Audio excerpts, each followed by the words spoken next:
Welcome to the C204 research video series brought to you by the Business BL Library.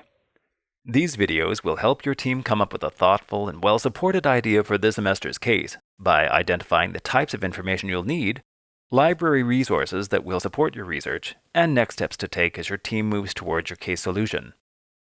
Before we dive into specifics, let's consider the overview of this case and the context in which you're working.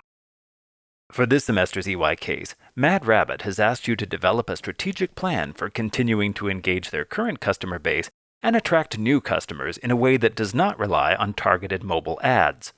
More specifically, the company has asked for an idea with a twist, something new, different, and unusual.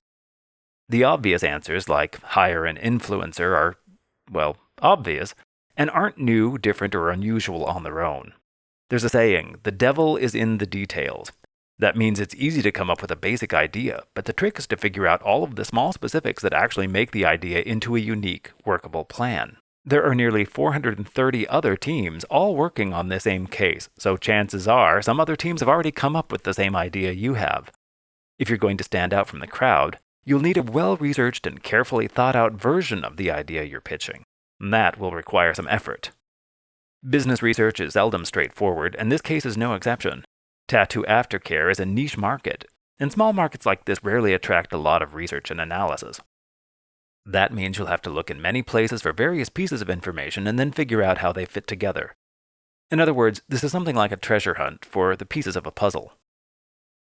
We'll point you in some directions to get you started, but these videos aren't a recipe, and the things we're looking at are only examples, not a complete list of everything that's out there or a list of things you're supposed to use. This is a marketing case, which means you need to clearly identify three things: the audience, the message, and the channel. The details of how these things come together is a marketing strategy. Before you can construct a strategy, though, you should start by understanding Mad Rabbit itself. What is this company about? What are its products? What makes them different?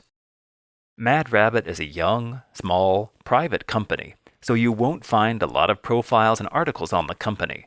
There are three sources that you should pay close attention to, though: the case document, the company's website, and the Q&A with the company's owners later in the semester.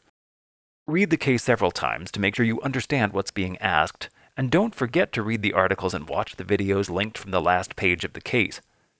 The company's website is another obvious source of information, but make sure to delve into every corner to get a thorough sense of what Mad Rabbit is doing, and also how they present themselves. Finally, the Q&A will be a chance to ask the company directly about specifics. Once you understand the client, you can move on to making a plan that's tailored to their goals, personality, and audience. Videos 2 and 3 will help you with research for that plan. Move on to the other videos to learn more about how to break this case down and start your research.